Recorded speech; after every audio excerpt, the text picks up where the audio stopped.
बिस्मिल्लाहिर्रहमानिर्रहीम। अच्छा, ये जो हम सेकंड ईयर है, इसमें जो सबसे पहला चैप्टर है वो चैप्टर आपका इलेक्ट्रोस्टैटिक्स के मुतल्लिक है। तो आज जो है हम इसी चैप्टर को स्टार्ट करेंगे, जिसका नाम इलेक्ट्रोस्टैटिक्स है। अब जैसा कि नाम से ज़ाहिर हो रहा है, इलेक्ट्रो और स्टैटिक्स। अब इलेक्ट्रो जो है वो हमारे जहन में किस चीज़ को लेके आता है, और उसके अलावा जो स्टैटिक्स है ये किस चीज़ को ज़ाहिर करता है। यानी अगर हम इसके दो हिस्से करते हैं, एक हमारे पास इलेक्ट्रो आ जाता है और दूसरी चीज़ हमारे पास स्टैटिक्स आ जाती है। तो इलेक्ट्रो जो है वो चार्जेस को ज़ाहिर कर रहा है और स्टैटिक्स जो है वो रेस्ट को ज़ाहिर कर रहा है।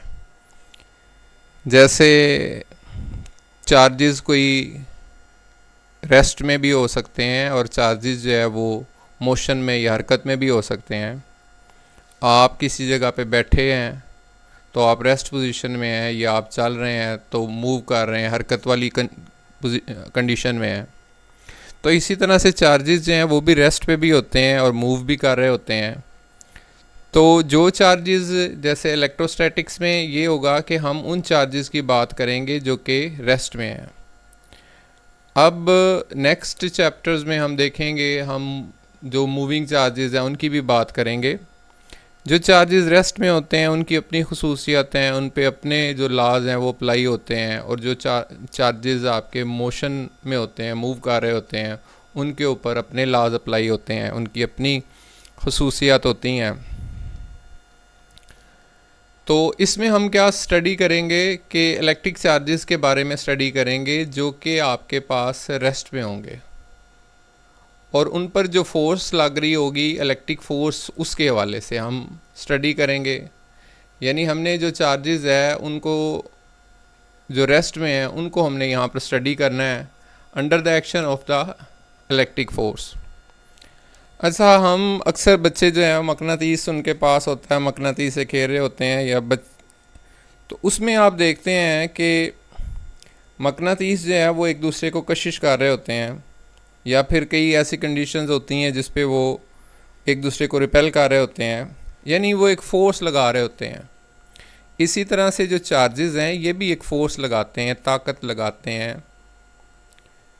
इसकी हम मिसाल इस तरह से आम ज़िंदगी में देखते हैं कि अगर हमारे पास कंघा है, कंघे को हम क्या करते हैं, बालों के ऊपर रब करते हैं। तो जब हम बालों पर रब करते हैं, रगड़ की वजह से जो कंघा होता है उसके ऊपर चार्ज आ जाता है। कंघे पर जो चार्ज आता है वो नेगेटिव होता है। अब ये चार्ज नेगेटिव जो है वो कहाँ से आ गया, यानी नेगेटिव चार्ज जो है हमारे पास इलेक्ट्रॉन पे होता है। हमारे पास दो तरह के चार्जेस होते हैं, पॉजिटिव चार्ज भी होता है, नेगेटिव चार्ज भी होता है। तो नेगेटिव चार्ज जो है वो इलेक्ट्रॉन पे होता है, और पॉजिटिव चार्ज जो होता है वो प्रोटॉन पे होता है। अब नेगेटिव चार्ज ये कंघे पे कहाँ से आ गया? पहले जब आपने रब किया था उस टाइम नहीं था, लेकिन रब करने के बाद उसके ऊपर नेगेटिव चार्ज आ गया। तो जब आप रब करते हैं तो बालों में से जो इलेक्ट्रॉन्स होते हैं वो कंघे पे आ जाते हैं और उस पर नेगेटिव चार्ज आ जाता है। यानी जिसमें जिस चीज़ की ज़्यादती हो जाएगी या मिकदार ज़्यादा हो जाएगी उस पर वही चार्ज होगा। अब इलेक्ट्रॉन अगर ज़्यादा हैं तो उस पर नेगेटिव चार्ज हो गया। जब हम क्या करते हैं, इनको कागज़ के पीसीज के करीब लेके आते हैं तो ये इन्हें अट्रैक्ट करते हैं, वो जो कंघा होता है अट्रैक्ट करता है। तो अट्रैक्ट करने की क्या वजह होती है कि जो कंघा है उसके ऊपर नेगेटिव चार्ज है, और कागज़ के जब करीब लेके आते हैं तो वो जो कागज़ का पॉजिटिव चार्ज है वो करीब आ जाता है, और प्लस और नेगेटिव एक दूसरे को अट्रैक्ट करते हैं। तो जिस तरह से ये आपके पास ये हमने देखा, ये फोर्स लगती है, तो ये हमारे पास इलेक्ट्रिक फोर्स होती है। तो ये बेसिक एग्जांपल मैंने दी है कि ये हम आम ज़िंदगी में भी देखते हैं कि इलेक्ट्रिक फोर्स। तो इलेक्ट्रिक फोर्स जो है इसकी वजह से हमारे क्या होते हैं, ये होल्ड करती है पॉजिटिव चार्जेस को और नेगेटिव चार्जेस को। जैसे मैंने आपको बताया कि पॉजिटिव चार्ज क्या होते हैं, आपके पास प्रोटॉन जो होता है इस पर पॉजिटिव चार्ज होता है, और नेगेटिव चार्ज किसके ऊपर होता है, इलेक्ट्रॉन पे नेगेटिव चार्ज होता है। और अगर किसी जगह पर किसी चीज़ की इलेक्ट्रॉन ज़्यादा हो जाए तो हम वहाँ कह देते हैं कि नेगेटिव चार्ज है और कहीं पे प्रोटॉन ज़्यादा हो जाएं तो वहाँ पे हम क्या कहते हैं कि उस पर पॉजिटिव चार्ज है, जिसकी वजह से आपके पास एटम्स बनते हैं या मॉलिक्यूल्स बनते हैं इलेक्ट्रिक फोर्स की वजह से। तो अभी तक हमने दो चीज़ों को डिस्कस किया है। इलेक्ट्रोस्टैटिक यानी उसमें हम चार्जेस को बात करते हैं जो कि रेस्ट पे हैं अंडर द एक्शन ऑफ हमारे पास इलेक्ट्रिक फोर्स, और इलेक्ट्रिक फोर्स हमने कहा है कि ये होल्ड करती है पॉजिटिव चार्जेस को और नेगेटिव चार्जेस को। अब जो सबसे पहला हमारे पास टॉपिक है इस चैप्टर का वो कूलम्ब लॉ है। कूलम्ब लॉ में हम जो चीज़ें डिस्कस करेंगे उसमें सबसे पहली चीज़ ये आ जाती है कि जैसे काइंड ऑफ चार्जेस या टाइप्स ऑफ चार्जेस कितने हैं। तो ये हमारे पास दो ही हैं, जैसे पहले हमने डिस्कस किया कि पॉजिटिव चार्ज होता है और हमारा नेगेटिव चार्ज होता है। अब इसमें जो है हम कूलम्ब लॉ का इंट्रोडक्शन पढ़ेंगे कि कूलम्ब लॉ की हमें ज़रूरत क्यों पेश आई, क्या वजह थी कि हमें कूलम्ब लॉ बनाना पड़ा। तो बेसिक बातें मैं इसके हवाले से स्टार्ट में बता रहा हूँ कि कूलम्ब लॉ की हमें ज़रूरत इस वजह से पेश आई क्योंकि हमें ये तो पता था कि चार्जेस जो हैं वो एक दूसरे के ऊपर फोर्स लगाते हैं, वो अट्रैक्शन भी हो सकती है, वो रिपल्शन भी हो सकती है, वो कशिश भी कर सकते हैं, वो एक दूसरे को रिपेल भी करते हैं मुख्तलिफ़ कंडीशंस में। लेकिन ये जो फोर्स लगाते हैं ये कितनी होती है वो फोर्स, और ये किस पर डिपेंड करती है। तो हमें इस फोर्स की मिकदार का नहीं पता था, कितनी फोर्स जो है वो अमल कर रही होती है चार्जेस पर आपस में। तो ये जो सबसे पहले इस पे वर्क किया एक्सपेरिमेंटली कूलम्ब ने। अब लाजमी बात है ये एक फ़ोर्स है, तो आपको पता है फ़ोर्स जो है वो आपके पास एक वेक्टर क्वांटिटी है।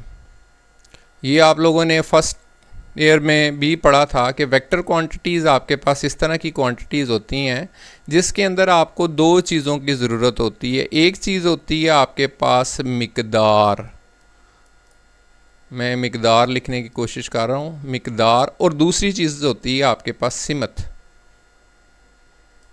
जिसको आप बोलते हैं डायरेक्शन। मिकदार को आप क्या कह देते हैं, मैग्नीट्यूड, और सिमत को आप क्या कह देते हैं, डायरेक्शन। तो वेक्टर जो आपके पास चीज़ें होती हैं उसमें आपको दो चीज़ों की ज़रूरत होती है, मिकदार की भी और डायरेक्शन की भी। मिकदार से मुराद क्या है, जैसे मैं कहता हूँ कि आपके पास वज़न है 5 kilo, 6 kilo, 7 kilo, 8 kilo, 9 kilo, 10 kilo, तो ये मिकदार है। लेकिन जो आपके पास अगर फ़र्ज़ कर लेते हैं आप मशरिक़ में जा रहे हैं, मगरिब में जा रहे हैं, शुमाल में जा रहे हैं, तो ये आपके पास सिमत है।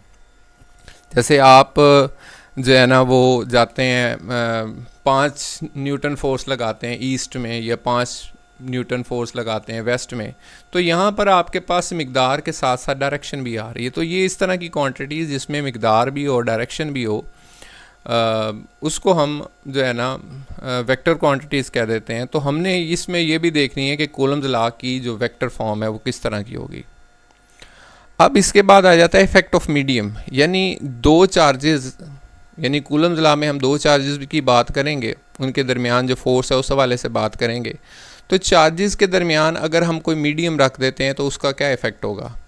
यानी ऐसे मैं सपोज़ करता हूँ कि एक आपका चार्ज इधर पड़ा हुआ है, एक चार्ज आपका इधर पड़ा हुआ है, ठीक है, वो आपस में कोई भी फोर्स लगा रहे हैं, अट्रैक्ट कर रहे हैं या रिपेल कर रहे हैं, तो उनके दरमियान अगर तो मीडियम नहीं है तो क्या फ़ोर्स होगी। अगर उनके दरमियान हम मीडियम रख देते हैं, यानी मैं इनके दरमियान में ऐसे करता हूँ कि एक कागज़ रख देता हूँ, या आम ज़िंदगी में हम मिसाल ले लेते हैं मकनातीस की, मेरे पास एक मकनातीस इधर पड़ा है और एक मकनातीस इधर पड़ा है और इसके दरमियान में मैं कागज़ रख देता हूँ। जैसे बच्चे अक्सर खेल रहे होते हैं कि मकनातीस एक नीचे से छुपाया होता है और एक मकनातीस इधर रखा होता है, और एक मकनातीस को वो नीचे से जब हरकत देते हैं तो कागज़ के ऊपर वाला मकनातीस जो है वो भी हरकत करता है। लेकिन अगर मैं इस मकनातीस के दरमियान जो चीज़ है उसको तब्दील कर देता हूँ, इसके दरमियान मैं कोई पत्थर रख देता हूँ या लकड़ी रख देता हूँ, तो क्या इनके दरमियान जो अट्रैक्शन है उस पर फ़र्क पड़ेगा या नहीं। तो लाजमी बात है फ़र्क पड़ेगा। तो हमने यहाँ पर ये भी देखना है कि मीडियम का क्या इफ़ेक्ट होता है जब दो चार्जेज़ हैं, हम जिसमें कूलम्ब लॉ में बात करेंगे कि उसमें अगर हम चार्जेस के दरमियान में कोई मीडियम ले आते हैं, कोई मटेरियल ले आते हैं, जैसे कागज़ ले आते हैं, ग्लास ले आते हैं, तो क्या इफ़ेक्ट होता है। फिर इसके एंड पे हम इसकी बात करेंगे कि लिमिटेशन क्या है, कि कहाँ पर हम किन किन चीज़ों पर हम जो है वो अप्लाई कर सकते हैं कूलम्स लॉ को। अब इसमें सबसे पहले हमने बात करनी है काइंड ऑफ चार्जेस या टाइप्स ऑफ चार्जेस। तो ये हमारे पास दो ही होते हैं, एक पॉजिटिव होता है और एक हमारे पास क्या होता है, नेगेटिव होता है। एक पॉजिटिव चार्ज है, एक हमारे पास नेगेटिव चार्ज है। अब पॉजिटिव चार्ज किसके ऊपर होता है? पॉजिटिव चार्ज आपका जो है वो प्रोटॉन के ऊपर होता है, और जो नेगेटिव चार्ज है वो आपके पास क्या होता है, इलेक्ट्रॉन पे होता है।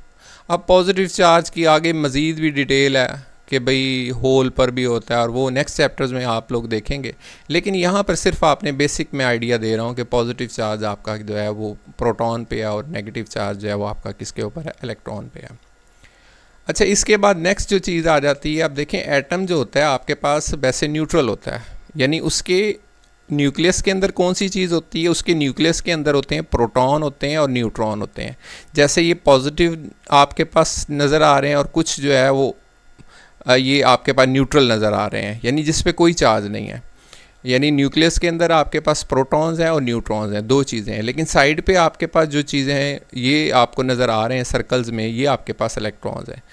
तो न्यूट्रॉन्स पे जो है वो कोई चार्ज नहीं होता, जो प्रोटॉन है उस पर पॉजिटिव चार्ज होता है और जो इलेक्ट्रॉन है उस पर नेगेटिव चार्ज होता है। तो एटम के अंदर जो प्रोटॉन्स और न्यूट्रॉन्स की तादाद जो है वो बराबर होती है। तो इस तरह से हम करते हैं कि अगर फ़र्ज़ कर लेते हैं +5 इसमें प्रोटॉन है और उसमें -5 जो है वो क्या है आपके पास इलेक्ट्रॉन है, तो इसका जवाब जो है वो आपके पास क्या आ जाएगा, 0 आ जाएगा। ठीक है, लेकिन अगर इस तरह से होता है कि इलेक्ट्रॉन कोई यहाँ पर आ जाता है, मज़ीद आ जाता है, तो होगा क्या कि आपके पास प्रोटॉन तो जो हैं वो 5 ही हैं, लेकिन आपके पास जो इलेक्ट्रॉन्स हैं उसकी तादाद जो है वो क्या हो गई है, -6 हो गई है। तो हम कह देंगे इस पर जो चार्ज आ गया वो क्या आ गया, -1 आ गया। सेम इसी तरह से अगर इलेक्ट्रॉन जो है इधर से निकल जाता है, तो आप देखें कि इसमें पहले 5 आपके पास प्रोटॉन थे, लेकिन जब एक इसमें से जो था एक आपका इलेक्ट्रॉन निकल गया, तो -6 की मतलब -5 थे पहले आपके पास इलेक्ट्रॉन, तो -4 हो गए। तो यहाँ पर हमारे पास क्या आ गया, +1 चार्ज आ गया। तो जब इलेक्ट्रॉन आपका आया तो इलेक्ट्रॉन ज़्यादा हो गए, नेगेटिव चार्ज आ गया, और जब इलेक्ट्रॉन आपका गया तो इलेक्ट्रॉन जो आपके पास कम हो गए तो पॉजिटिव चार्ज हो गया। तो जो चीज़ ज़्यादा आपके पास होगी उसका चार्ज वही होगा। अगर इलेक्ट्रॉन ज़्यादा हैं तो नेगेटिव होगा, और अगर प्रोटॉन ज़्यादा हैं तो पॉजिटिव होगा।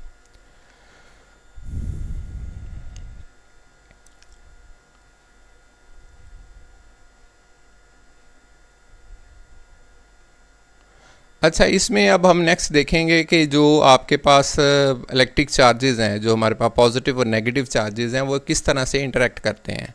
यानी इसको अगर पॉजिटिव चार्ज होता है तो तब क्या होगा, अगर दोनों चार्ज जो है नेगेटिव होते हैं तब क्या होगा, अगर एक पॉजिटिव है और एक नेगेटिव है तो क्या होगा। ये मुख्तलिफ़ किस्म की आपके पास कंडीशंस हो सकती हैं। तो ये इसको फर्स्ट लॉ ऑफ इलेक्ट्रोस्टैटिक्स भी कहा जाता है कि लाइक चार्जेस रिपेल और अनलाइक चार्जेस जो हैं वो अट्रैक्ट करते हैं। अब लाइक चार्जेस से क्या मुराद है कि अगर दो चार्जेस हैं हमारे पास और दोनों एक जैसे हैं, एक पॉजिटिव है दूसरा भी पॉजिटिव है, तो ये एक दूसरे को रिपेल करेंगे, यानी पॉजिटिव को रिपेल करेगा। अगर वो दोनों जो है वो आपके पास नेगेटिव हैं तो वो भी एक दूसरे को क्या करेंगे, रिपेल करेंगे। यानी लाइक के बारे में आपने कहा, लाइक से मुराद क्या होता है, एक जैसे, यानी एक पॉजिटिव है और दूसरा जो है वो भी आपके पास क्या है, पॉजिटिव है। इन्होंने क्या करना है, एक दूसरे को रिपेल करना है। लेकिन अगर इस तरह से होता है कि एक नेगेटिव है और दूसरा भी नेगेटिव है, तो ये देखें ये भी इसमें लाइक ही हैं, ये भी एक दूसरे को रिपेल करेंगे। अब एक और कंडीशन है जिसके अंदर आपके पास अनलाइक चार्जेस, ये आपके पास अगर एक पॉजिटिव है और दूसरा जो है वो आपके पास नेगेटिव है, यानी अनलाइक हैं, एक जैसे नहीं है, तो ये एक दूसरे को क्या करेंगे, अट्रैक्ट करेंगे। तो इनका इंटरेक्शन कैसा होगा कि पॉजिटिव को जो है ना वो रिपेल करेगा, नेगेटिव को रिपेल करेगा, लेकिन पॉजिटिव और नेगेटिव जो हैं वो एक दूसरे को क्या करेंगे, अट्रैक्ट करेंगे। अब लाइक चार्जेस में जैसे हमने बात की है कि पॉजिटिव हैं तो ये एक दूसरे को रिपेल कर रहे हैं, लेकिन अगर हम क्या कर देते हैं, अनलाइक चार्जेस कर देते हैं, यानी एक पॉजिटिव ले लेते हैं और एक नेगेटिव ले लेते हैं, तो ये एक दूसरे को क्या करते हैं, अट्रैक्ट करते हैं। तो ये लाइक जो हैं वो एक दूसरे को रिपेल कर रहे हैं, और यहाँ पर जो आपके पास अनलाइक हैं ये एक दूसरे को अट्रैक्ट कर रहे हैं। अब हम सबसे पहले इंट्रोडक्शन करेंगे कूलम्स लॉ के हवाले से। तो ये जो लॉ था, जैसे मैंने पहले बताया कि चार्जेस जो है वो एक दूसरे पे फोर्स लगाते थे, लेकिन हमें नहीं पता चल रहा था ये फोर्स कितनी है। तो चार्ल्स कूलम जो है उसने 1974 के अंदर, जो एक मिलिट्री इंजीनियर था, उसने क्या किया कि एक लॉ बनाया जिसको उसी के नाम पर कूलम्स लॉ कहा गया।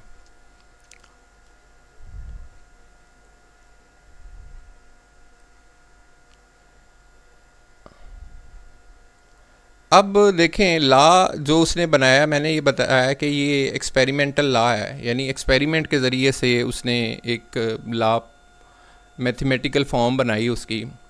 तो ये नहीं था कि उसको ख्वाब में आ गया कि उसने ये जो है ना फोर्स का और चार्जेस का ये आपस में ताल्लुक़ होता है, बल्कि उसने एक अपरेटस यूज़ किया जिसको टोरिसन बैलेंस कहा जाता है। टोरसन बैलेंस जो है, इसमें इस तरह से है कि ये एक आपको टोरसन बैलेंस की एक जो डायग्राम है, ये मैंने फिगर शो की हुई है। अब होता ये है कि जैसे मैं यहाँ पर कहता हूँ एक चार्ज ये है और एक चार्ज ये है, दो मुख्तलिफ जो दो चार्जेज़ हैं। अब जैसे हमने पहले डिस्कस किया है कि एक पर अगर पॉजिटिव है, दूसरे पे भी पॉजिटिव हो, तो वो एक दूसरे को रिपेल करते हैं। अब ये यहाँ पर हमने क्या किया, एक रस्सी के ज़रिए से ये हमने एक सिस्टम की अटैचमेंट की हुई है। ये अगर इसके ऊपर कोई फोर्स यहाँ से अट्रैक्शन या रिपल्शन होती है तो इसके अंदर एक ट्विस्ट आता है, यानी ये घूमती है, यानी एक टार्क पैदा हो जाता है, चीज़ घूमने मतलब हरकत करती है। जब आपस में अट्रैक्शन होती है, रिपल्शन होती है, तो उसमें ये टोरसन बैलेंस जो था, इसके ज़रिए से ये जो ऑपरेटस है, और भी एक्सपेरिमेंट्स के अंदर यूज़ हुआ, लेकिन इसके अंदर उसने जो है ना वो रिलेशन बनाया कि भाई किस तरह से चार्जेस जो है ना वो इनके दरमियान आपस में अट्रैक्शन या रिपल्शन होती है, और वो आपस में कितनी फोर्स लगाते हैं।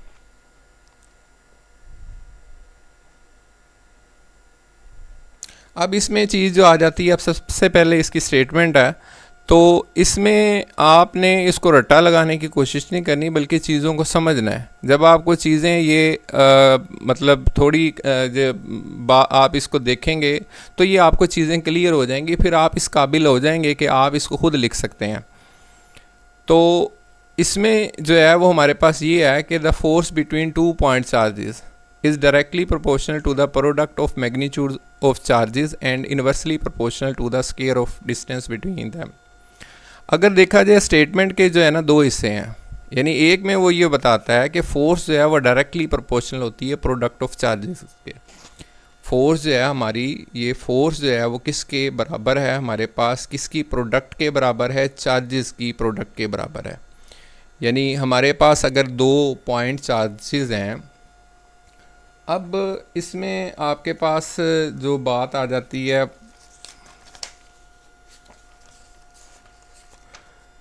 यानी दो ही बातें हैं मेन, कि फोर्स जो है आपकी डायरेक्टली प्रोपोर्शनल है प्रोडक्ट ऑफ चार्जेस के, और उसके बाद जो है इन्वर्सली प्रोपोर्शनल है जो इसके दरमियान स्क्वायर ऑफ डिस्टेंस के। अब देखें डायरेक्टली प्रोपोर्शनल से क्या मुराद होता है और इन्वर्सली प्रोपोर्शनल से क्या मुराद होता है। डायरेक्टली प्रोपोर्शनल से मुराद ये होता है कि अगर एक चीज़ बढ़ती है तो दूसरी भी चीज़ आपकी बढ़ेगी।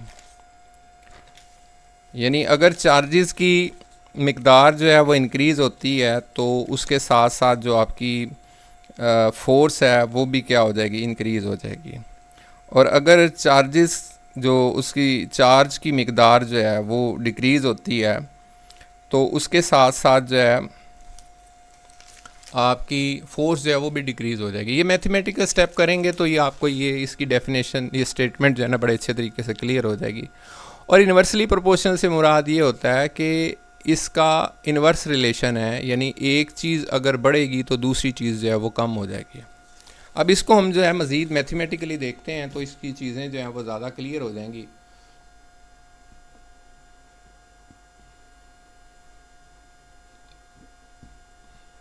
अच्छा, ये स्लाइड पीछे चली गई थी।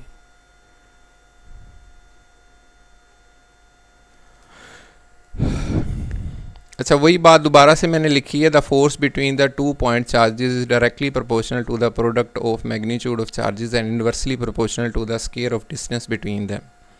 इसको आपने ये करना है, इसी को स्लाइड को आपने 2-4 दफ़ा इसको रीड करना है, 2-3 दफ़ा आप इसको रीड करेंगे और कोशिश ये करनी है कि आपने जो जिस तरह से मैं स्टेप्स आपको बता रहा हूँ कि आपने बार बार इसको अगर थोड़ा सा रिपीट करेंगे, पढ़ेंगे, तो ये होगा कि आपको जैसे ही ये लेक्चर ख़त्म हो जाएगा तो आपको तकरीबन 60 to 70% या 40 to 50% आपकी तवज्जो पर डिपेंड करता है कि वो आपको लेसन जो है ना वो तैयार हो जाएगा।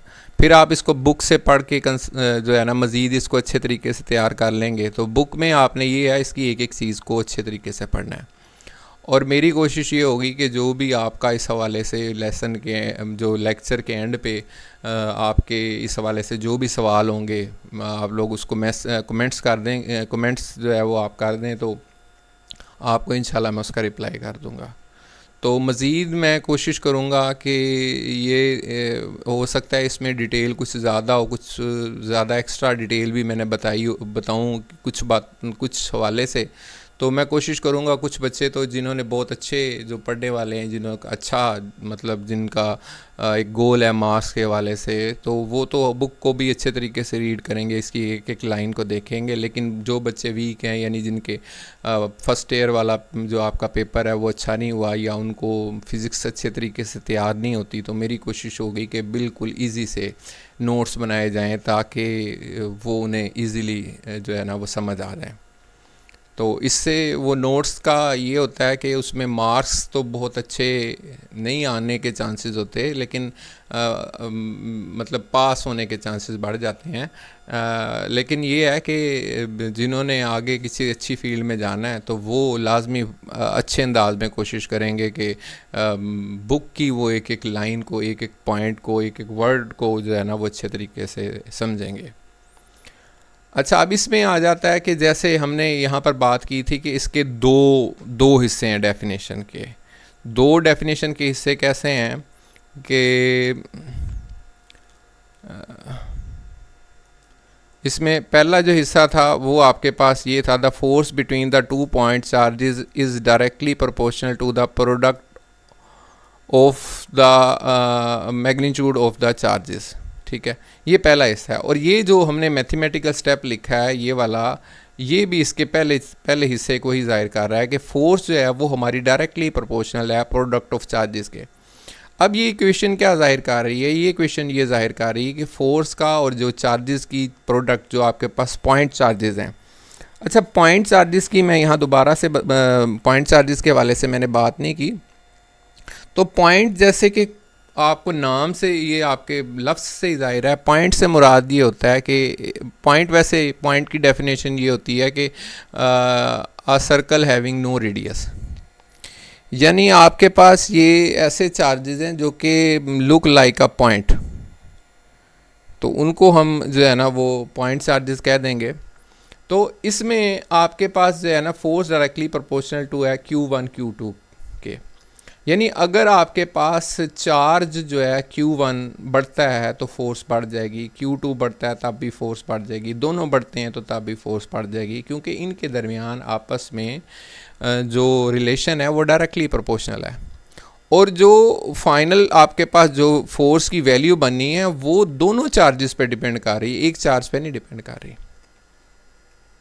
अच्छा, अब इसके बाद जो दूसरा इसका पार्ट आ जाता है उसमें ये है कि आपके पास जो ये फोर्स है ये जो है वो इन्वर्सली प्रोपोर्शनल है किसके, इन्वर्सली प्रोपोर्शनल है इसके स्क्वायर ऑफ डिस्टेंस के, inversely proportional to the square of distance between them. यानी पहली जो बात हमने की थी force is directly proportional to the product of charges, ये हमारी जो है ना वो यहाँ तक बात ख़त्म हो गई थी। अब इसका हम जो है ना वो दूसरा पार्ट देखने लगे हैं। तो ये आपके पास आ गया, यानी फोर्स जो है वो आपकी क्या है, inversely proportional to the distance है। अब देखें, डायरेक्टली प्रोपोर्शनल से मुराद मैंने आपको ये बताया कि डायरेक्टली प्रोपोर्शनल से मुराद ये होता है कि एक चीज़ बढ़ रही है तो दूसरी चीज़ जो है ना वो बढ़ रही है। लेकिन जो आपके पास ये क्या हो गया स्क्रीन को,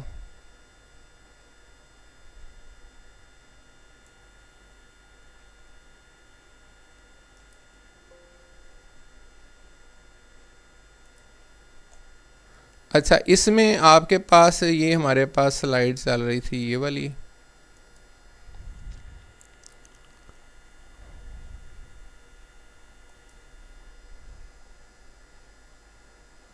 इसमें हमारे पास स्लाइड चल रही थी ये वाली, इसमें हमने जो बात की थी, ये कोई पॉइंटर यहाँ पर आपके पास आ जाएगा।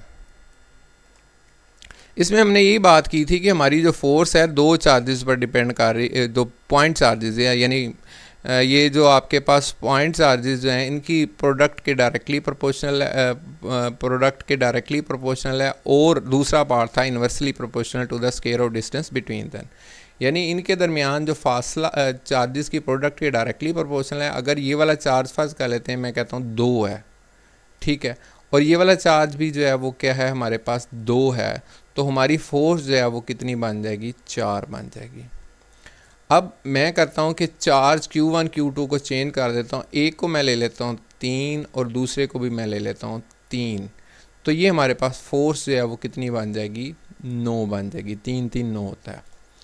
अब जो डायरेक्टली प्रोपोर्शनल में तो इसी तरह से है कि अगर ये चार्जेस की मिकदार जो आपके पास वैल्यू है बढ़ रही है, तो उसके साथ साथ जो है ना वो आपके पास फोर्स भी बढ़ रही है। और इन्वर्सली प्रोपोर्शनल से मुराद मैंने जैसे बताया था आपको इसमें क्या आपके पास था कि ये जो है वो आपके पास फोर्स जो है वो इन्वर्सली प्रोपोर्शनल है आर के, यानी आर अगर ज़्यादा होगा तो फोर्स जो है वो क्या हो जाएगी, कम हो जाएगी।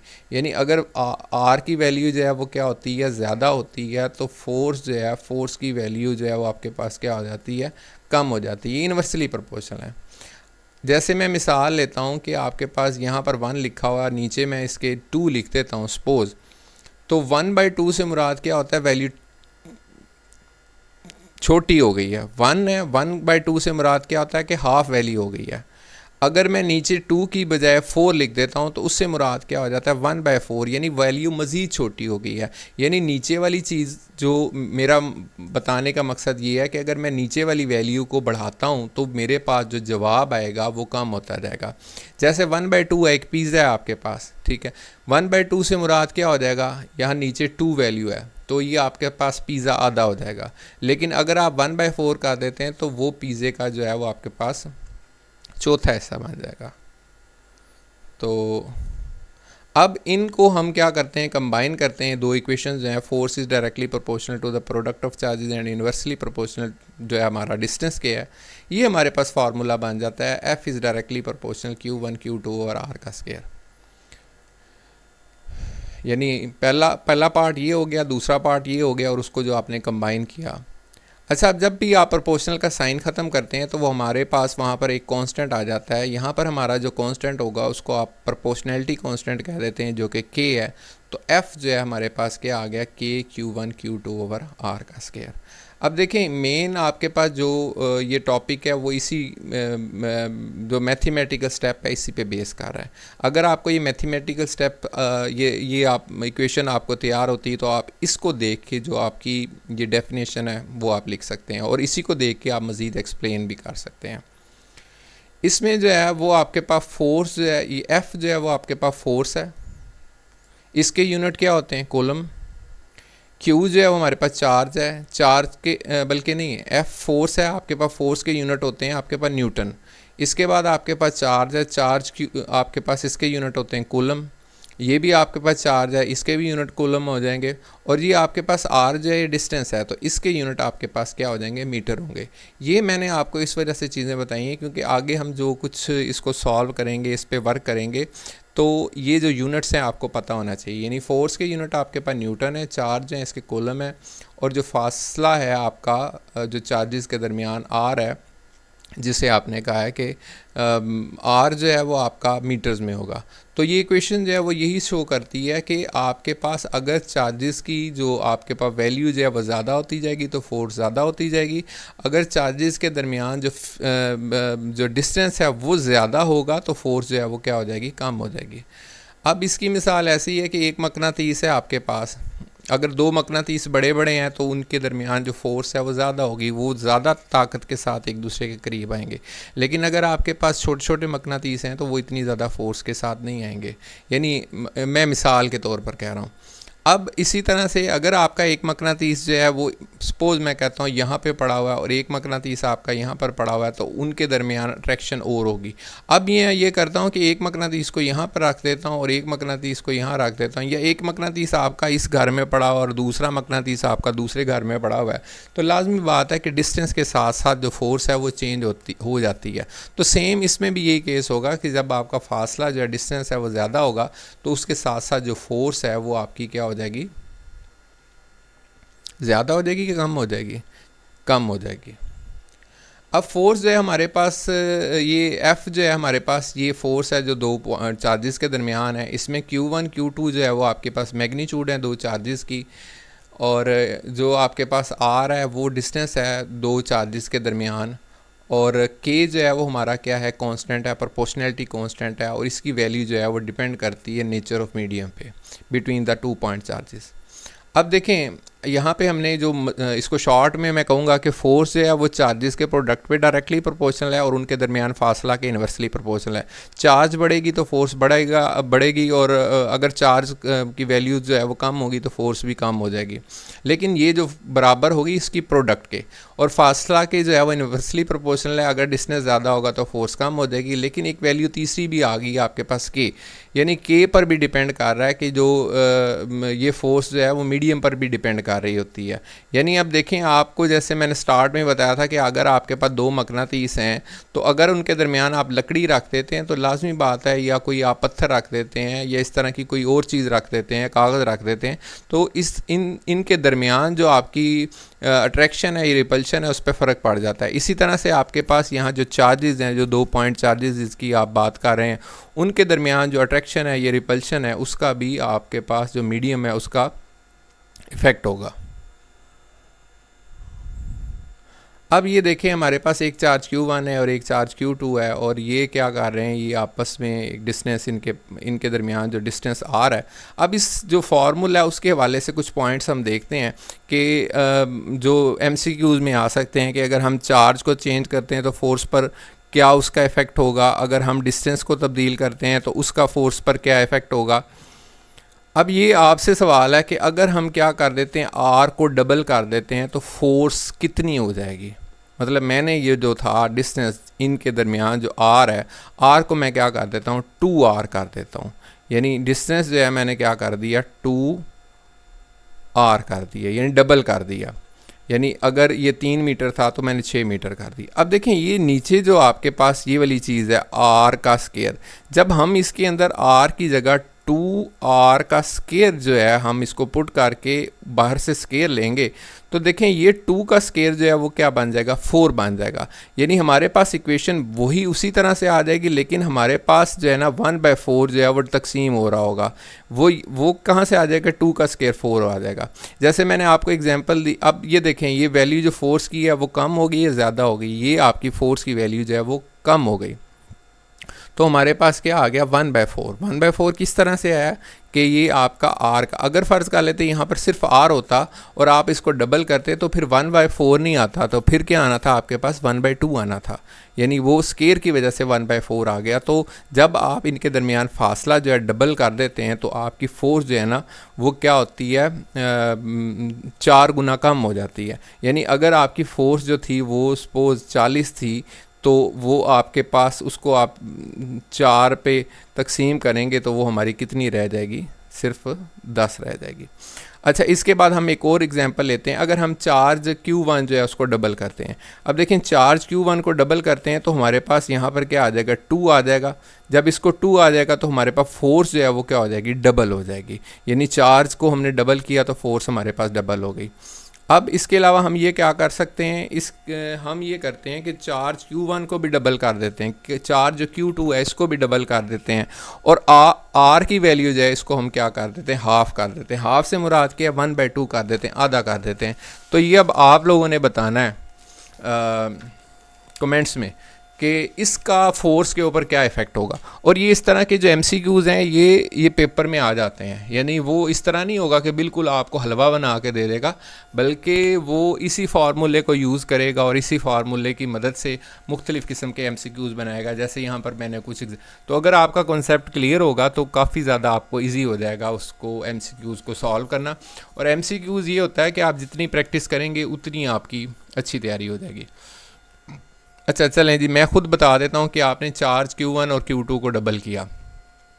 फ़र्ज़ कर लेते हैं कि ये हमारे पास जो था ये हमारे पास इक्वेशन है कि इसमें Q1 की जगह मैंने 2 यानी 2Q1 बन गया हमारा।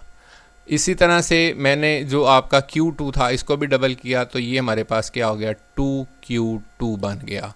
ठीक है, मतलब बस डबल हमने कर दिया इसको। इसके बाद हमारे पास R जो था उसको हमने क्या किया था, ये कि हम वैसे एक प्रोपोर्शनैलिटी कांस्टेंट लगा देते हैं, तो जो हमारा डिस्टेंस है उसको हमने क्या कर दिया है, उसको हाफ किया, यानी ये 1/2 हमारे पास क्या आ गया R, और इसका क्या हो गया हमारे पास स्केयर हो गया। अब देखें ये 2 है और ये 2 है, ये हमारे पास ऊपर जो वैल्यू है वो क्या हो जाएगी 4 हो जाएगी। अच्छा, वो हमारे पास 7 वैसे ही आ गया, Q1 Q2 जो है उसकी वैल्यू उसी तरह से आ गई, और ये हमारे पास क्या आ गया 1/4 R का स्केयर। अब ये R स्केयर जो है यहाँ पर जब डिवाइड हो रहा है, जब इसको हम ऊपर लेके जाएंगे तो ये इस 4 के साथ जो है मल्टीप्लाई हो जाएगा, और हमारे पास जो है ना बाकी इक्वेशन उसी तरह से आ जाएगी, लेकिन उसके साथ जो है हमारे पास 16 आ जाएगा। मीन कि हमारी जो फोर्स है उसकी वैल्यू जो है 16 गुना बढ़ जाएगी। अच्छा, अब इसके बाद हम देखते हैं कि जो K जो है उसकी वैल्यू क्या है।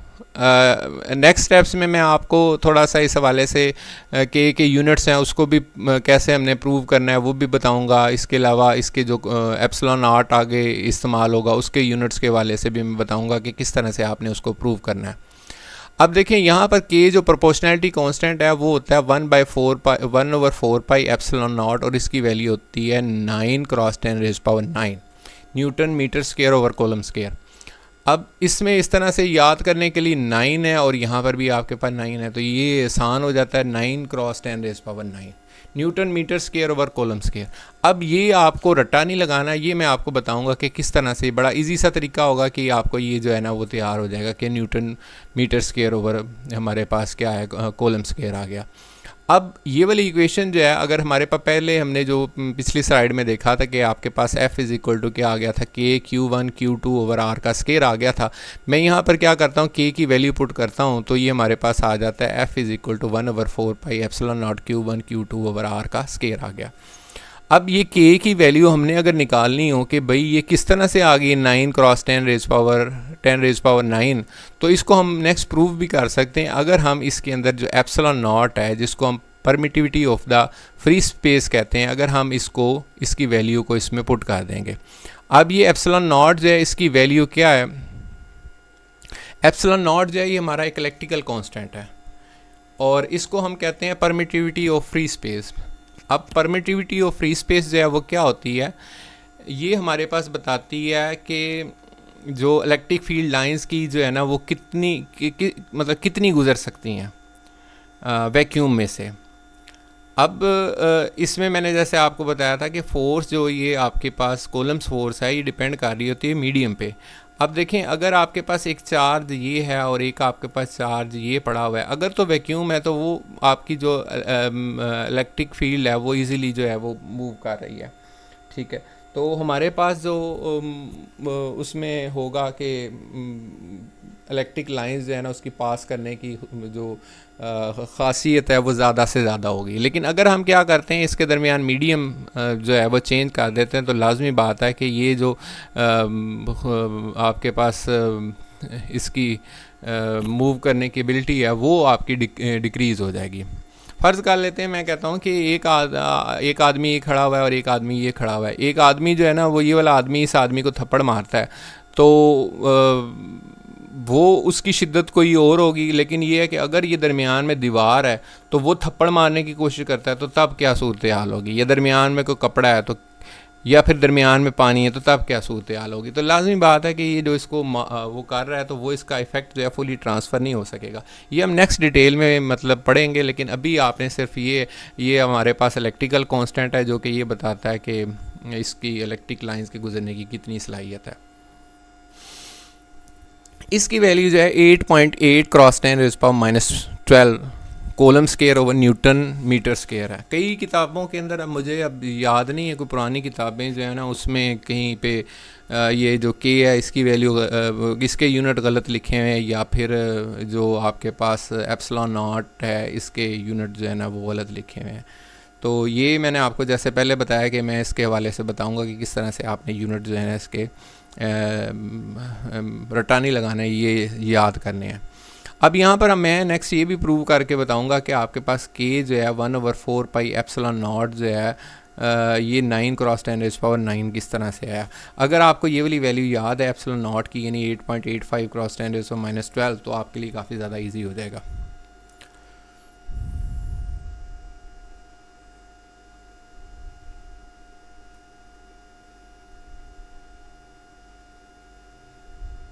अब ये हम प्रूव करने लगे हैं।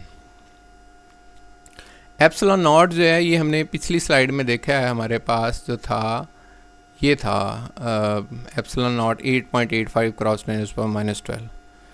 तो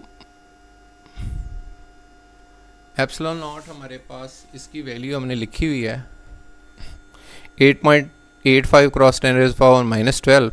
ये हम क्या करते हैं, के में इसकी वैल्यू को पुट करते हैं। के हमारे पास क्या 1/4 पाई एप्सिलॉन नॉट, तो 4 हमारे पास उसी तरह से आ गया। पाई की वैल्यू आपको पता है 3.14 होती है, और 8.85 क्रॉस 10⁻⁻12 लिख दिया।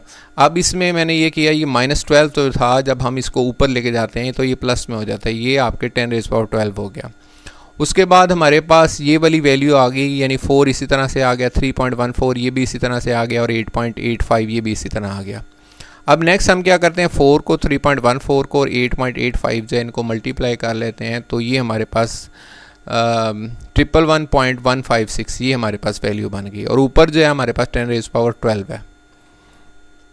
अब ये हम क्या करते हैं कि 1 तकसीम ये नीचे वाली जो आपकी वैल्यू इसको तकसीम करते हैं, तो हमारे पास जो जवाब आ जाता है 0.008963 क्रॉस 10⁻12 है।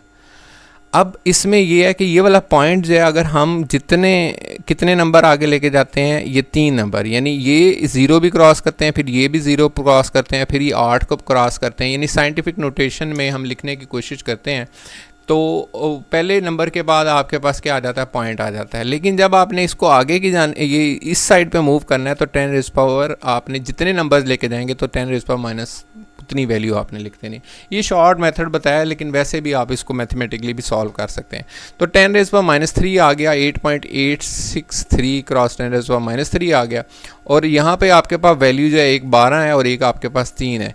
तो 12 में से 3 निकाला जाए तो आपके पास क्या आ जाता है, 9, और ये आपके पास 8.963 आ गया, और इसको हमने हल किया तो ये हमारे पास 8.9 जो है वो तकरीबन 9 के बराबर होता है। तो ये हमारे पास के की वैल्यू आ गई। अच्छा, इसके बाद हमने देखने हैं के जो एप्सिलॉन नॉट के भी यूनिट देखने हैं हमने, और के जो है ना उसके यूनिट भी देखने हैं। अब देखें, फार्मूला आपके पास यही है, 1/4 pi epsilon naught Q1 Q2 over R का स्क्वायर। इसमें आपके पास के जो है वो ये वाली वैल्यू कांस्टेंट है। अच्छा, इसमें जो 4 है इसके भी यूनिट नहीं होंगे, जो पाई है इसके भी यूनिट नहीं है। अब यूनिट किस किस के आपके पास जो है वो आ गए, फोर्स के यूनिट आ गए, आपके पास एप्सिलॉन नॉट के यूनिट आपने मालूम कर ये यहाँ पर निकाल लें, Q1 Q2 ओवर R का स्क्वायर। अब देखें, फोर्स के यूनिट आपको जैसे स्टार्ट में बताया कि न्यूटन है, 1/एप्सिलॉन नॉट इसी तरह से आ गए। चार्ज है Q ये कोलम स्क्वायर हो गया, और ये आपके पास जो डिस्टेंस है वो मीटर स्क्वायर हो गया। तो ये यहाँ पर तकसीम हो रहा है, वहाँ जाके मल्टीप्लाई हो जाएगा, और ये मल्टीप्लाई हो रहा है यहाँ पर आके डिवाइड हो जाएगा। तो हमारे पास जो यूनिट बन जाएंगे epsilon naught is equal to C/C square वैसे आ गया, हमारे पास मीटर स्क्वायर वैसे ही आ गया, और ये जो n था यहाँ पर जो मल्टीप्लाई हो रहा था यहाँ पर डिवाइड हो गया। अब इसके बाद हम देखते हैं कि के यूनिट क्या होंगे। अब देखें, के हमारे पास यहाँ पर लिखा हुआ है, तो के यूनिट हमने जब निकालने हैं तो ये हमारे पास फोर्स के यूनिट न्यूटन आ जाएंगे। कोलम 2 आपके पास चार्जेस हैं तो सी स्केयर हो जाएगा, और आपके पास फासला जो आर है वो आर स्केयर में हो जाएगा, तो एम स्केयर आप लिख देंगे। ये यहाँ पर तकसीम हो रहा है, उधर मल्टीप्लाई हो जाएगा, और ये मल्टीप्लाई हो रहा है इधर जाकर डिवाइड हो जाएगा। तो इस तरह से हमारे पास के यूनिट भी आ जाएंगे। तो ये स्टार्ट में मैंने जो आपको बताया था कि 2 आपके पास यूनिट, आपने उसको रट्टा नहीं लगाना, इस तरह से आप इसको बड़ी आसानी से याद कर सकते हैं। अच्छा जी, अब बात आ जाती है वेक्टर फॉर्म की। ये वेक्टर फॉर्म में आपको जैसे बताया कि वेक्टर के लिए आपको 2 चीज़ों की ज़रूरत होती है, एक आपको मैग्नीट्यूड की ज़रूरत होती है और दूसरी चीज़ आपको डायरेक्शन की ज़रूरत होती है। मेरे ख्याल में जो वीडियो है वो काफ़ी लंबी हो रही है, तो अब मैं नेक्स्ट कोशिश करता हूँ कि इसको थोड़ा सा स्पीड से कराऊँ।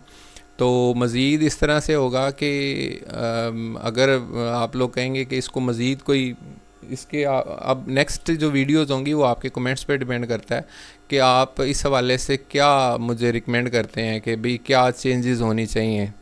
तो उसके अकॉर्डिंग जो है ना मैं इंशाल्लाह नेक्स्ट वीडियो बना दूंगा कि और इस हवाले से आप फीडबैक भी दें, जो भी आपका पॉजिटिव है या नेगेटिव है, और इंशाल्लाह उसको ख़त्म करने की जो मतलब इम्प्रूव करने की भरपूर कोशिश की जाएगी। अच्छा, आप देखें कि हमारे पास जो फार्मूला था वो क्या था। पहले हमारे पास F इज़ इक्वल टू हमारे पास K था, और उसके बाद था Q1 था और Q2 था, और नीचे हमारे पास क्या था, R स्क्वायर था। और K की वैल्यू पुट करते हैं तो हमारे पास क्या आ जाता है, 1/4 पाई एप्सिलॉन नॉट जो है ये हमारे पास आ जाता है। तो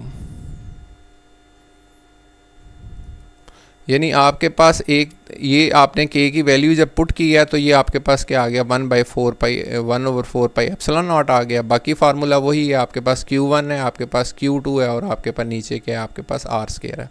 अब देखें फोर्स जो है आपके पास एक वेक्टर क्वांटिटी है, इसके लिए आपको कितनी चीज़ों की ज़रूरत होती है, एक मैग्नीट्यूड की ज़रूरत होती है, और दूसरी आपके पास जो है वो किसकी ज़रूरत होती है, डायरेक्शन की ज़रूरत होती है। तो ये हमारे पास दोनों चीज़ें हैं, ये आपके पास फोर्स आ गई और ये आपकी फ़ोर्स है, फोर्स के लिए ये आपकी मैग्नीट्यूड आ गई, और ये आपके पास आर जो है वो आपके पास यूनिट वेक्टर है। अब इस तरह से है कि ये आपकी जो फोर्स है, जो चार्जेस आपने Q1 Q2 दो हमारे पास 2 आपने चार्जेस लिए थे, तो होता ये है कि चार्ज Q1 अगर Q2 पे फोर्स लगाता है तो Q2 जो है वो भी Q1 के ऊपर एक फ़ोर्स लगाता है। तो हमने दोनों फोर्सेस को, एक को F12 का नाम दे दिया और एक जो फोर्स है उसको F21 का नाम दे दिया। अब इसमें F21 क्या है और F12 क्या है, ये आपने पढ़ के बताना है। जो स्लाइड पे लिखा हुआ है कि F21 क्या है हमारे पास, और जो है F12 क्या है। अच्छा, ये बताएं कि अगर आप किसी को थप्पड़ लगाते हैं तो क्या वो भी आपको थप्पड़ लगाएगा या नहीं, या आप किसी को पत्थर मारते हैं तो क्या वो आपको भी पत्थर मारेगा। तो क्या इस हवाले से आपका क्या आप कहेंगे, या दूसरे लफ्ज़ों में मैं इसको इस तरह से कहूँगा कि हर एक्शन का एक रिएक्शन होता है। जो हमारे पास आप लोगों ने न्यूटन्स जो थर्ड लॉ जो है उसमें पढ़ा था, तो इसी तरह से F12 है और एक F21 है। तो ये चीज़ इम्पोर्टेंट है कि F21 जो है वो क्या जाहिर कर रहा है और F12 जो है वो क्या जाहिर कर रहा है। F21 कह रहा है कि जो चार्ज 2 जो पहले वाला है, जो आपके पास यानी ये स्टार्ट में लिखा है 2 जाहिर कर रहा है कि फोर्स जो 2 पे लग रही है 1 की वजह से, और इसी तरह 1-2 जो है जाहिर कर रहा है जो पहले वाला है ये कह रहा है 1 पे लग रही है फोर्स 2 की वजह से। यहाँ पर क्या है, 2 पर फोर्स लग रही है 1 की वजह से, और यहाँ पर 1 पर फोर्स लग रही है 2 की वजह से। ये मज़ीद मैं जो वो डायग्राम दिखाता हूँ, इस तस्वीर दिखाता हूँ तो उससे ज़्यादा क्लियर हो जाएगा। यानी ये हमारे पास एक F21 है और एक F12 है। अब देखें, जब हमने इसका पहले तो हमने फोर्स का जो आपके पास नहीं थे इसके हमने सिर्फ R यूनिट वेक्टर लिखा था, लेकिन अब आपके पास फोर्स है F21 है, तो उसका जो यूनिट वेक्टर है, जो डायरेक्शन को जाहिर कर रहा है, जो वेक्टर होने की इसको तस्दीक कर रहा है, तो उसमें आपके पास R हैट है 2 1 है। इसी तरह से F12 है तो इसको आपने R यूनिट वेक्टर जो है वो आपका R12 लिखा हुआ है। तो फिर दोबारा बता दूं कि 2 1 से मुराद ये है कि जो 2 पर फोर्स लग रही है और लगा कौन रहा है, वो 1 लगा रहा है। और 1 2 से मुराद ये है कि 1 पे जो फोर्स लग रही है और लगा कौन रहा है, 2 रहा है। तो ये नेगेटिव साइन जो है वो क्या है, जैसे न्यूटन थर्ड लॉ है, आपके पास हर एक्शन का रिएक्शन होता है। तो जैसे ये आपके पास दो चार्जेस हैं, एक आपके पास Q1 है और एक Q2 है। ये Q1 जो है वो क्या कर रहा है, फोर्स लगा रहा है जो आपके पास Q2 के ऊपर। तो ये आपकी 2 पे जो लग रही है और लगा कौन रहा है, 1 लगा रहा है, यानी 2 1 F 2 पे क्या हो रही है, लग रही है और लगा कौन रहा है, 1। इसी तरह से F 1 2 ये किस पर लग रही है, 1 पर लग रही है और लगा कौन रहा है, 2 लगा रहा है।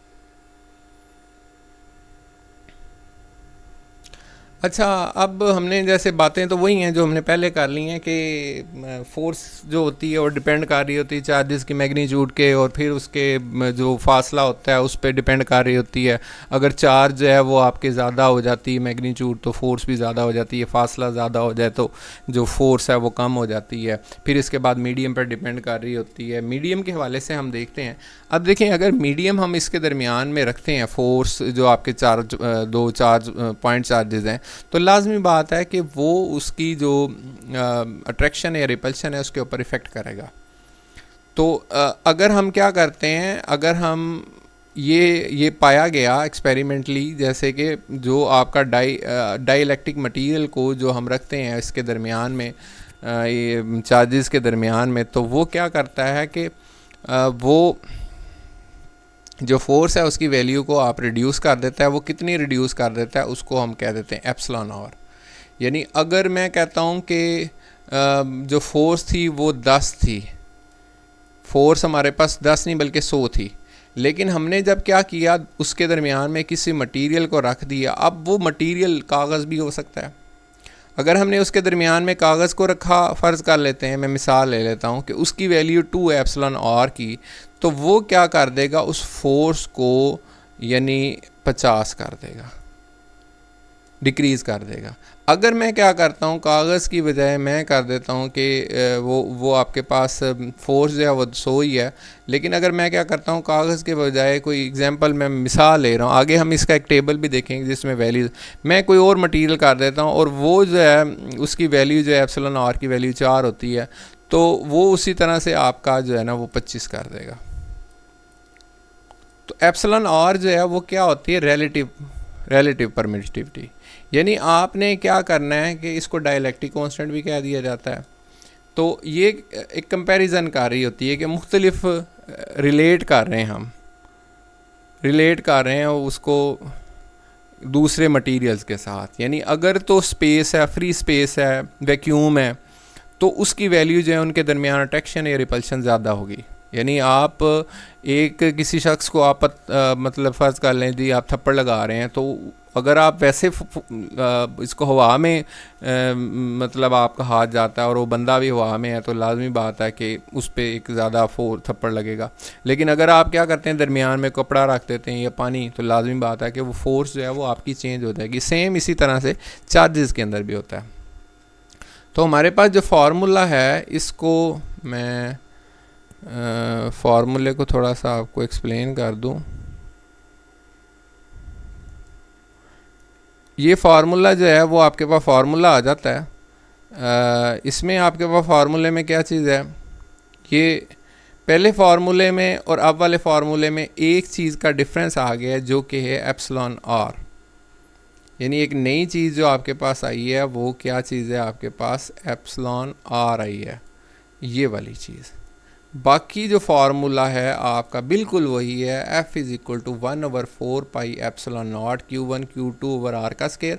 जस्ट आपने क्या किया है, इसके अंदर R स्केयर जो है वो आपके पास एक नई 1/एप्सिलॉन R, जिसको आप क्या कह देते हैं, रिलेटिव परमिटिविटी कह देते हैं, कि ये बताती है कि मटेरियल के आने की वजह से चार्जेस के दरमियान जो इलेक्ट्रिक फील्ड है उसमें जो कमी आ जाती है और वो कितनी कमी आ जाती है। और वो कमी आती है, इस वजह से एप्सिलॉन आर जो है ना वो हमारे पास इधर डिवाइड हो रहा है। इससे नेक्स्ट मैं आपको इसका मतलब इसको प्रूव भी करके बताऊंगा कि एप्सिलॉन आर जो है वो किस तरह से आता है। वो अब जो प्रूव है वो सारे बच्चों के लिए नहीं है, जो बच्चे उसमें कोई थोड़ा सा जिसका इंटरेस्ट हो तो वो उसको जैसे होता है कि देख लेगा। अच्छा, अब इस रिलेटिव परमिटिविटी जो है ना, इस पे हम ये जो स्लाइड है ये सारे बच्चों के लिए नहीं है, यानी ये बुक्स से थोड़ा सा एक्स्ट्रा आपको बताई गई है कि ये डेफिनेशन है इसमें रिलेटिव परमिटिविटी की। तो इसमें आपके पास जो है ना वो रेशो है। रेशो इसका आगे मैंने प्रूव इसको मैथमेटिकली भी इसको साबित किया हुआ है। तो ये हमारे पास एप्सिलॉन आर जो है वो बराबर होता है एप्सिलॉन ओवर एप्सिलॉन नॉट। अब एप्सिलॉन आर जो है वो हमारे पास हमने पहले इसके हवाले से रिलेटिव परमिटिविटी के हवाले से किया, तो वो आपके पास किसके बराबर है, एप्सिलॉन ओवर एप्सिलॉन नॉट। और एप्सिलॉन जो है वो हमारी क्या है, परमिटिविटी मीडियम में, यानी ये आपकी जो परमिटिविटी है ये मीडियम में है। और मीडियम में आपको मैंने बताया था कि फोर्स जो है वो आपकी क्या हो जाती है, जब आप मटेरियल उसके दरमियान में रखते हैं चार्जेस के दरमियान, तो आपकी फोर्स जो है वो डिक्रीज़ हो जाती है। और ये आपकी जो परमिटिविटी है ये फ्री स्पेस के अंदर है। इसको हम प्रूव करते हैं कि, या अगर ये यहाँ तकसीम हो रहा है वहाँ जाके मल्टीप्लाई हो जाएगा, तो E is equal to epsilon R और एप्सिलॉन नॉट है।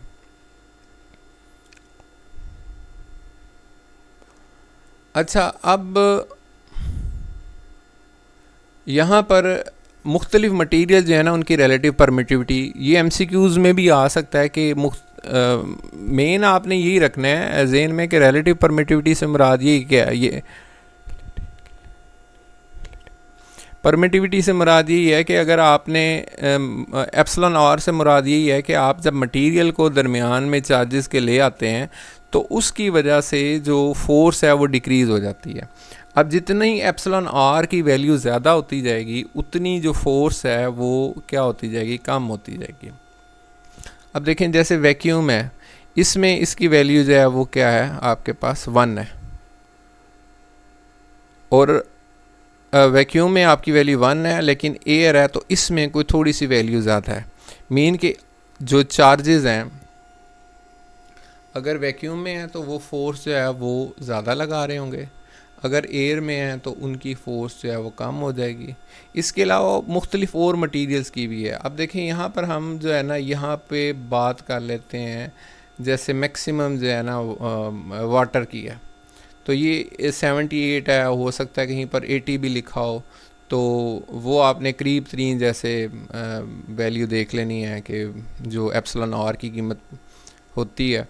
तो यहाँ पे आपके पास वैक्यूम जो है उसमें आपकी वैक्यूम की और एयर की तकरीबन बराबर ही है, यानी फोर्स जो चार्जेस के में लग रही होगी वो अगर वैक्यूम में है, यानी आपने एयर उसमें से सक की हुई है, निकाली हुई है, तो वो वहाँ पर आपकी जो है ना वैल्यू फोर्स की ज़्यादा होगी। एयर में थोड़ी सी या ना होने के बराबर चेंज है, आम तौर पर 1 भी हम लिख देते हैं। तो दूसरे लफ्ज़ों में हम कह सकते हैं कि फ़ोर्स जो चार्जेस के दरमियान है वो सबसे ज़्यादा कब होगी, जब आपके जो चार्जेस हैं वो कहाँ पर पड़े हुए हैं, वो आपके चार्जेस जो है वो वैक्यूम में है। लेकिन अगर आप क्या कर देते हैं, इसके दरमियान में कोई मटेरियल को रख देते हैं, मीडियम को रख देते हैं, तो वो फोर्स ने डिक्रीज़ होना है, कम होना है। यानी यहाँ पर अगर देखा जाए कि हमारे पास जो होती है तमाम मटेरियल्स की जो आपके पास ये एप्सिलॉन आर की वैल्यू है वो आपके पास क्या है, ग्रेटर देन 1 है। अब इसमें हम ये डाइलेक्ट्रिक मटेरियल्स की बात कर रहे हैं, लेकिन नेक्स्ट हम देखेंगे कि मेटल्स वाले केस में एप्सिलॉन आर का क्या होता है। अच्छा, यहाँ पे मैंने ये इसको जो है ना साबित वो प्रूव करने की कोशिश की है कि जो आपने इक्वेशन थी, आपने पहले जो इक्वेशन प्रूव की थी F is equal to 1/4πε0 Q1 Q2 over R का स्क्वायर, ये इक्वेशन हमने पहले प्रूव की थी, यानी ये कॉलम्स ला था। और फिर दूसरी हमने बात ये की थी कि ये जो इक्वेशन है इसमें अगर आपके पास, यानी ये वो वाली आपके पास इक्वेशन थी जब आपका जो मटेरियल था, ये एक मिनट,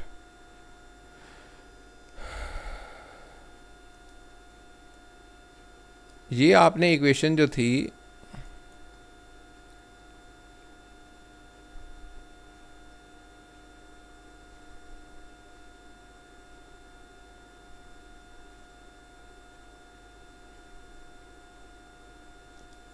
ये वाली इक्वेशन थी जब आपने जो साबित ये कॉलम्स ला था, लेकिन जब आपने देखा जब डाइलेक्ट्रिक मटेरियल को आपने रखा था तो वो आपके पास ये वाली इक्वेशन बन गई थी।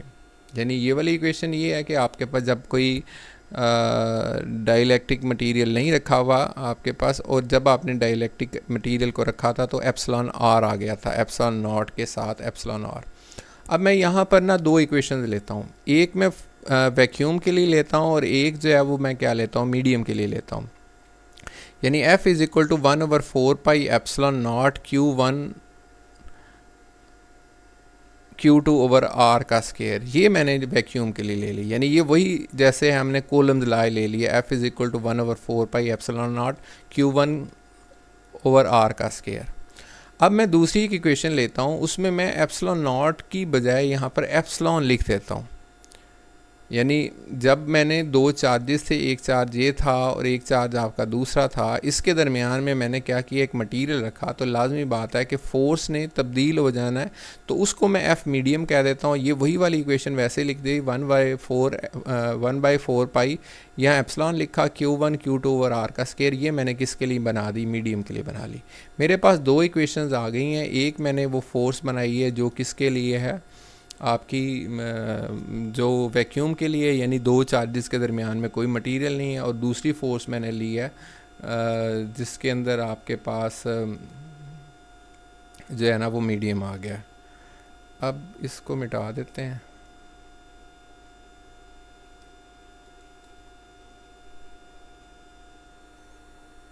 पेन ले लेते हैं। अच्छा, ये हमारे पास दो आ गई फोर्सेस, एक हमारे पास वैक्यूम के लिए आ गई और एक हमारे पास क्या आ गई, मीडियम के लिए आ गई। अब मैं क्या करता हूँ, इस इक्वेशन को इस इक्वेशन पे डिवाइड कर देता हूँ। ऊपर मैंने F को लिखा, इसकी वैल्यू आ गई 1/4πε0 Q1 Q2 ओवर आर का स्क्वायर। नीचे मैंने क्या लिखा, FM लिखा, यानी F मीडियम लिखा, 1/4πε0 लिखा, Q1 Q2 ओवर आर का स्क्वायर। अब यहाँ पर जो चीज़ें काट रही हैं ये हमारे कैंसिल हो जाएगा, Q1 Q2 ओवर आर का स्क्वायर, Q1 Q2 और आर का स्क्वायर। यहाँ पर हमारे पास क्या बन गया, 1/ε0, ये किसको ज़ाहिर कर रहा है, वैक्यूम को ज़ाहिर कर रहा है, और ये 1/ε जो है वो किसको ज़ाहिर कर रहा है, मीडियम को ज़ाहिर कर रहा है। अब ये जो चीज़ें हैं, ये 1/समथिंग है और ये 1/समथिंग है, जब आपकी ये नीचे पटा है तो ये उलट जाएगा, यानी 1/ε जो ये वाली चीज़ है ये इसी तरह से आ जाएगी, और जो ये वाली है ये उलट जाएगी, यानी 1/ε0 इसी तरह से आ गया, ये एप्सिलॉन ओवर 1 हो गया। 1 से 1 जो है मतलब ये हमारे पास जो ऊपर ये मल्टीप्लाई होगा एप्सिलॉन जो है 1 के साथ, तो ये ऊपर जो है हमारे पास एप्सिलॉन आ जाएगा और नीचे जो है वो हमारे पास क्या आ जाएगा, नीचे हमारे पास क्या आ जाएगा, एप्सिलॉन आ जाएगा। तो अगर मैं ये चीज़ हमारी तकसीम हो रही है वहाँ जाके मल्टीप्लाई हो जाएगी, तो ये हमारे पास क्या हो गया, एप्सिलॉन इज़ इक्वल टू क्या आ गया, एप्सिलॉन नॉट और एप्सिलॉन आर आ गया। यानी जो मीडियम वाली इक्वेशन है उसमें एप्सिलॉन की कीमत क्या है, बेसिकली एप्सिलॉन नॉट और एप्सिलॉन आर आ गया। दोबारा से मैं इसको थोड़ा सा रिवाइज़ कर देता हूँ, ये मैथमेटिकल स्टेप हैं, ये थोड़ा सा तंग करते हैं। यानी देखें, मैंने दो इक्वेशंस बनाई, दो इक्वेशंस मैंने कौन सी बनाई है, यहाँ पर आपके पास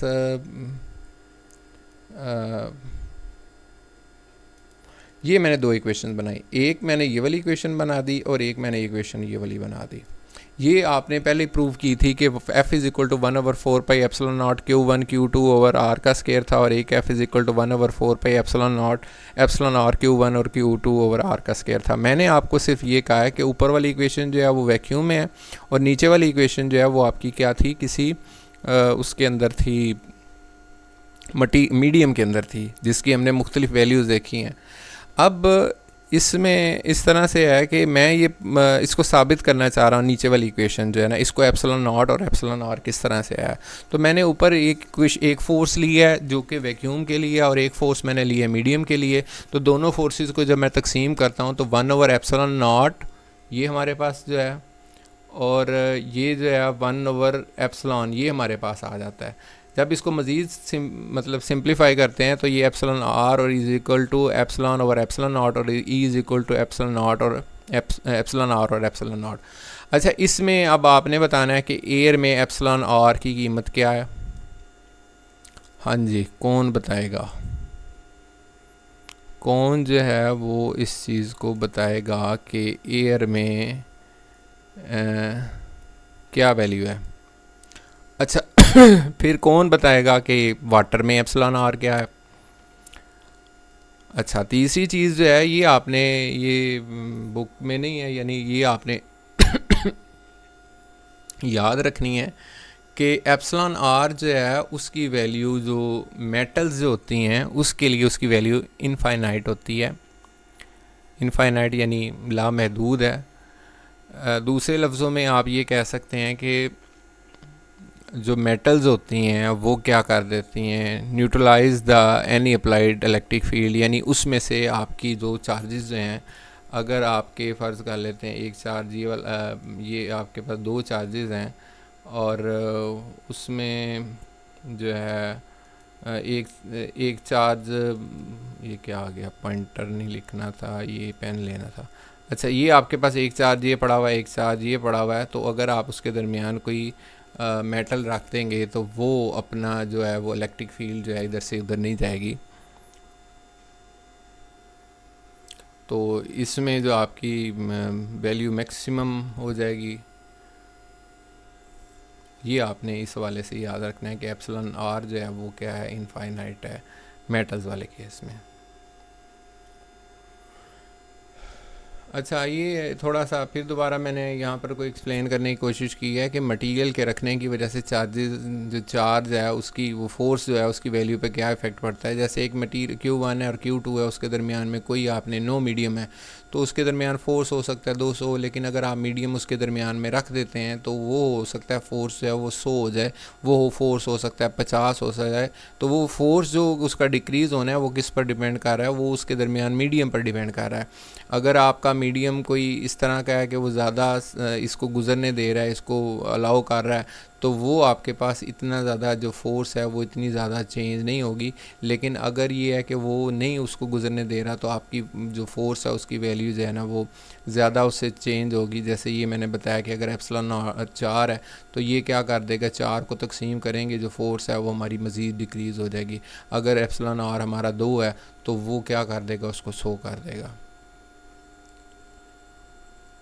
तो अब इसमें हम बात करते हैं लिमिटेशन जो है वो कूलम्स लॉ की क्या है, कि इसमें सबसे इम्पोर्टेंट बात ये आ जाती है कि ये जो कूलम्स लॉ है ये हमारा जो है ना स्टैटिक चार्जेस पे अप्लाई होता है। स्टैटिक यानी चार्जेस आपके जो है ना अगर रेस्ट में नहीं होते तो आप उसको कूलम्स लॉ को अप्लाई नहीं कर सकते, क्योंकि जब अगर चार्ज मूव करने लग जाते हैं तो वो उनकी अगले चैप्टर्स में आप देखेंगे कि मैग्नेटिक फील्ड पैदा करते हैं और दूसरे उनकी मतलब डिटेल होगी। और दूसरी बात ये आ जाती है कि ये जो है ना जो कूलम्स लॉ है ये पॉइंट चार्जेस पे अप्लाई होता है। यानी एक तो ये है कि चार्ज जो है ना वो रुका हुआ हो, स्टैटिक हो, तो वो कूलम्स लॉ को आप अप्लाई कर लेंगे। और दूसरी बात ये है कि आपके चार्जेस जो हैं वो पॉइंट चार्जेस होंगे। जैसे मैंने आपको पॉइंट के हवाले से पहले भी बताया कि पॉइंट से मुराद ये होता है कि आपके चार्ज जो लुक लाइक अ पॉइंट, यानी पॉइंट एक बेसिकली ऐसी चीज़ ऐसा डॉट जो है वो आपके पास उसका मैथमेटिकली लैंग्वेज, मैथमेटिकल में हम उसको मैथमेटिक्स में इस तरह से कहते हैं कि जी ये आपके पास जो है ना जिसका वो ऐसा सर्कल जिसका कोई रेडियस नहीं है, तो जिनके साइज़ जो है ना बहुत ज़्यादा थोड़े हैं उनकी डिस्टेंस की निस्बत, यानी अगर उनका जो साइज़ है वो देखा जाए तो वो और उनका जो डिस्टेंस है वो देखा जाए तो डिस्टेंस जो है ना उनके दरमियान में ज़्यादा होगा। अच्छा जी, इसमें इसमें इम्पोर्टेंट पॉइंट्स जो हैं वो कॉलम्स ला से मुतल्लिक जो आपके पास आ जाते हैं कि ये कुछ पॉइंट्स आपके जहन में होने चाहिए, जिसमें सबसे पहली चीज़ आ जाती है कि मीडियम, यानी कॉलम्स ला में जो फोर्स है वो इफ़ेक्ट होती है मीडियम की वजह से। अगर मीडियम में एप्सिलॉन आर जो है उसकी वैल्यू ज़्यादा या कम होती है तो उसके लिहाज से फ़ोर्स जो है वो भी क्या होती है, ज़्यादा या कम हो जाती है। तो मीडियम का जो है ना वो बहुत इम्पोर्टेंट रोल है। उसके बाद ये क्या है, कंज़र्वेटिव फ़ोर्स है। कॉलम्स ला जो कंज़र्वेटिव से मुराद ये होती है कि फ़र्ज़ कर लेते हैं कि ये पाथ पर डिपेंड नहीं कर रही होती। अब पाथ का हम इस तरह से है, ये आप शायद आपने फर्स्ट जो आपका फर्स्ट ईयर है उसके अंदर भी आपने इस कंज़र्वेटिव फील्ड के हवाले से कुछ आपने डिटेल पढ़ी होगी। तो मैं एग्ज़ाम्पल लेता हूँ कि कंज़र्वेटिव यानी एक पॉइंट है, आपने सपोज़ ये आप एक पॉइंट से जाते हैं और दूसरे पॉइंट पे चले जाते हैं, तो एक आप इधर से जाते हैं और इधर से आप इस पॉइंट पे पहुंच जाते हैं। तो कंज़र्वेटिव फोर्स से मुराद ये होगा कि जो वर्क यहाँ से यहाँ जाने में हुआ है सेम उसी तरह से अगर आप इधर से जाते हैं तब भी वर्क इतना ही होगा, और अगर आप इधर से चले जाते हैं तो तब भी वर्क की मिकदार जो है वो क्या होगी, हमारे पास सेम ही होगी। तो ये थोड़ा सा आपको आइडिया हो जाएगा। फिर इसके बाद जो है ये आ जाता है कि ये सेंट्रल फोर्स है आपके पास, ये यानी एक्ट कर रही होती है along the line of joining of fixed points. यानी अगर आपके पास दो आपके पास पॉइंट चार्ज हैं और उनके जो फिक्स पॉइंट्स हैं उसके अलोंग जो है ना वो क्या कर रही होती है, ये फोर्स जो है एक्ट कर रही होती है। और उसके बाद जो है ये एक्सपेरिमेंटल ला है, यानी इसको ये कोई थ्योरी नहीं थी उसके पास, कॉलम के पास कि उसने कहा जी एफ और कोई मैथमेटिकल इक्वेशंस उसने सॉल्व की और फिर बल्कि उसने जो आपको मैंने एक अपरेटस दिखाया था जिसके ज़रिए से उसने जो था इसको प्रूव किया था। तो ये मैंने एक पहली वीडियो बनाई है इस हवाले से। अगर इसमें हो सकता है कुछ मिस्टेक्स भी होंगी, तो लेकिन ये है कि इंशाल्लाह वक्त के साथ साथ इसको मज़ीद अपडेट किया जाएगा नेक्स्ट में।